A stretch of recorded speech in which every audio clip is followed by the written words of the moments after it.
Hello, this is Cassandra Jacobson, and I am going to go over The Lottery by Shirley Jackson for a journal submission. And one of the things that I think a person can take away, a reader could take away from the story, is the fact that Shirley Jackson was really focusing on utilizing symbolism as a way to speak to a larger thematic issues within our country at that time, along with human race and what was happening and how the human race could be better. And in order to do this, she used a lot of symbolism to convey this message. She was really focused on, I believe, the herd ideology and focusing on the danger of what it could happen to a community or a society with following the herd. And some of the symbolism that she utilizes is the color black and the black box, the black dot. When you hear black, you tend to reference death with black and or darkening. So I think you get a little bit of the opposite side with some other symbolism, such as the names that she picked, Mr. Summers and Mr. Graves. You know, Mr. Summers speaks of something lighthearted, warmth, light, new life within the world. And Mr. Graves, well, grave, you think of death and burial and sadness. So, as far as the black box representing death, you know, when Mr. Summer brings it out onto the stage, he's a very happy, jovial person, but then you've got this black box that he's carrying that's been chipped away over time. Paint has faded. Again, referencing that time frame and really looking at that symbolism of the black box, putting the people's names in the community within the black box, and then people lining up to draw their names out. I think one of the biggest things that I noticed when Mr. Summer had talked about, when the community had, the narrator had spoken about how the lottery or the community had shifted and let it fall to the wayside regarding updating the black box. And I think that, again, just shows the fear of progress a little bit in the thematic issue as well. It also talks about how a lot of people had forgotten the lottery rituals along with the original paraphernalia, as Jackson states, for the lottery, because it was lost long ago. And I think that does play a little bit of a part in speaking to that herd mentality and the fear of progression and any sort of advancement in society.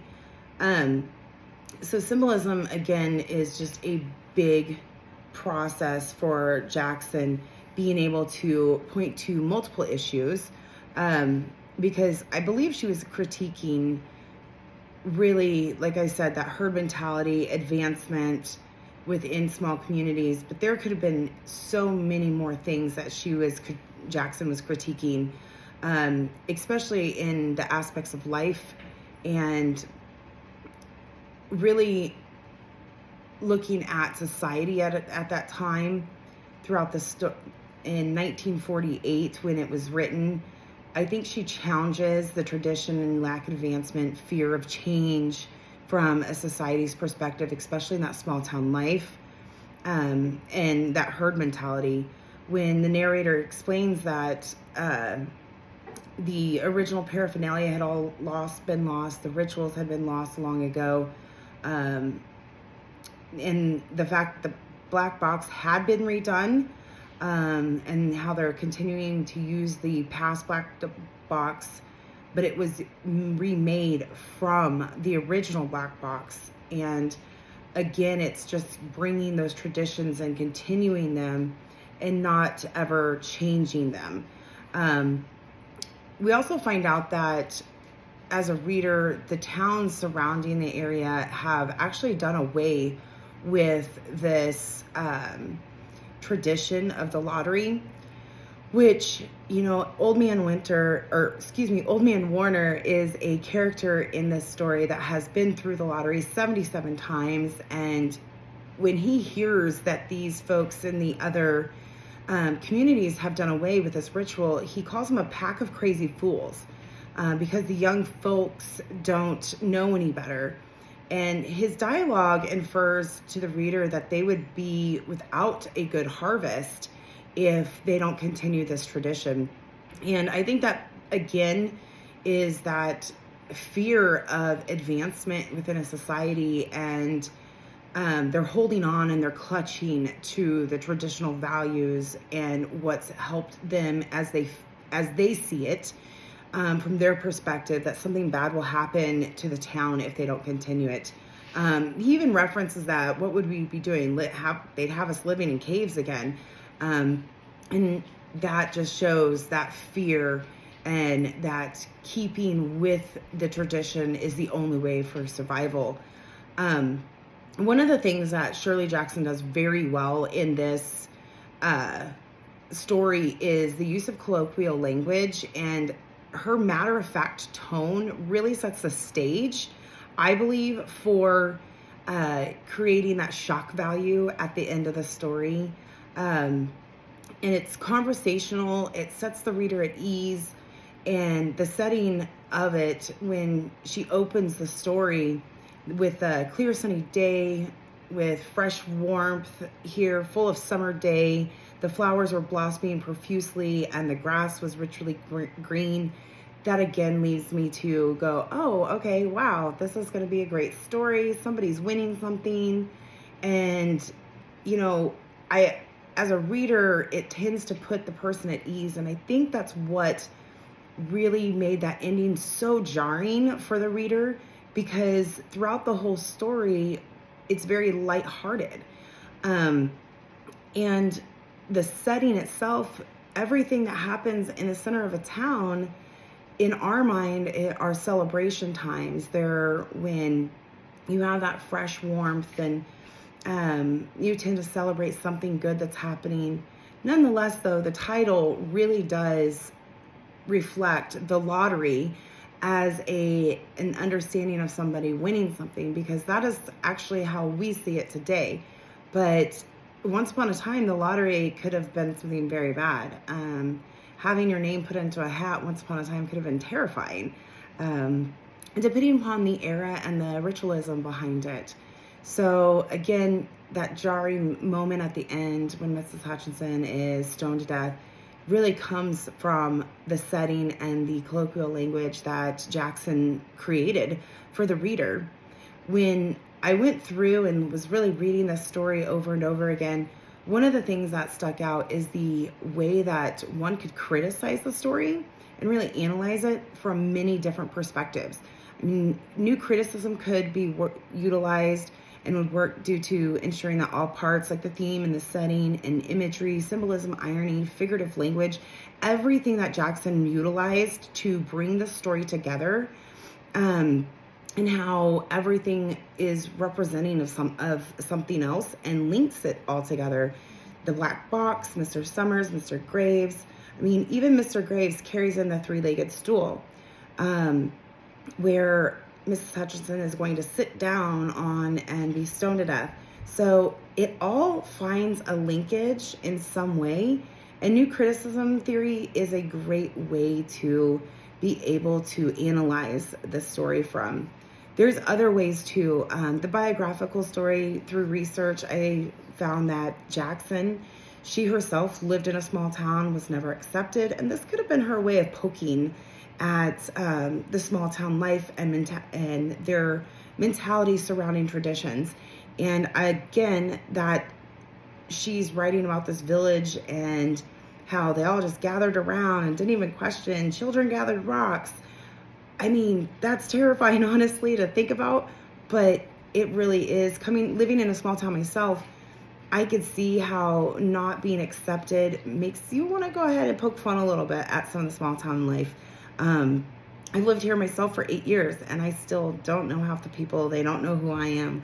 And it's because, for me, I don't want care to be accepted. But once upon a time, we didn't have those other outlets to be able to utilize, such as a TV or the community gatherings that they have back then. We don't have those as much today. So it does make a huge difference as far as poking fun a little bit at that small town, long-standing tradition, and the fact that they're willing to kill somebody just to ensure a good, plentiful harvest. So again, there's the biographical critique that we could utilize. Historically as well, when Jackson wrote the lottery, she wrote it at the end of World War II. America kind of thought they were the top country, the superpower, which in a way they were. And she could have been referencing that not all humans are greater than others. Ultimately, when it boils down, at the end of World War II, we sat down, had a conference, and kind of threatened a really big country, Russia, Soviet Union at the time. And, we really thought that we had this great sense of nationalism at that point. And after that threat, we kind of got into this big giant race with the Soviet Union and began the Cold War era. And when that era began, our country really sucked around the traditional aspect of family and what that unit means. And even at one point, we see Tessie in the story talking about how her husband wouldn't have wanted her to leave the dishes in the sink, so she wanted to finish those up as she was running late to get to the lottery. So there's a few good references that could be utilized for the historical aspect as well. There's a couple others. The feminist and gender criticism could be another one. Jackson definitely defines the man's role versus the woman's role in the story, and in a traditional sense. She could have pointed at society's flaws with those roles and the control that it has over the people and the max control that it had over women and even children. For example, when Tessie asks about her daughter that has since married and is now with her husband, the narrator references like that they knew, or she knows and understands that she has to draw with her new family, with her husband's family. So again, it goes on in that sense of that traditional woman-man roles within society. She also kind of pokes at men folk, because she uses that word quite a bit in here when referencing men. And so I see that she has a little bit of that set apart of men and women, and how she even elevates women in a sense of how they do everything around the household and for the family. And so she's showing the women and men's roles are very set apart and different, and she could be poking fun at that as well. The reader response criticism is one that I really like, but again, it can be very dangerous, because if you go off of emotion strictly when you're analyzing a story, you could possibly miss quite a few things. Because of the way that Jackson wrote the story, it is very stirring to a person's emotions. But I ultimately really believe Jackson was going for that. I really think that her main focus and goal was to stir emotions. However one reader takes it versus another reader, ultimately in the end, Jackson was wanting to create a massive shock value around a story that presents itself to be this jovial, happy-go-lucky story where a community gathers and somebody wins something. And then when she shocks everybody with a death, I firmly believe that she did this to really climax that the events taking place around the world, and to really say that, hey, if we continue in this path of these traditional ways and are unwilling to change, this is what's going to happen in our society. And we've got to be willing to change as a society and as a human race. We don't want to be who we were fighting against, and those values that we were fighting against. And unfortunately, historically, we kind of did some things ourselves as Americans that were not okay. So that was, I mean, overall, as far as any thoughts or critiques for the story, I enjoyed this story. From a literary perspective, I really think that Jackson did a wonderful job utilizing so many literary devices throughout this story. Her setting, the way that she created and utilized the colloquial language, her figurative language in here. There's so many reasons Jackson, like I said, could have written this story.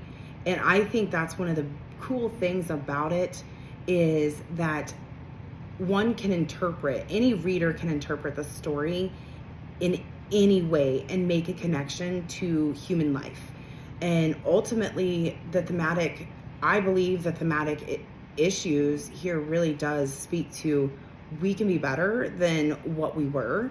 And without progress, what happens is death. So thank you very much, and I hope you enjoyed my analysis.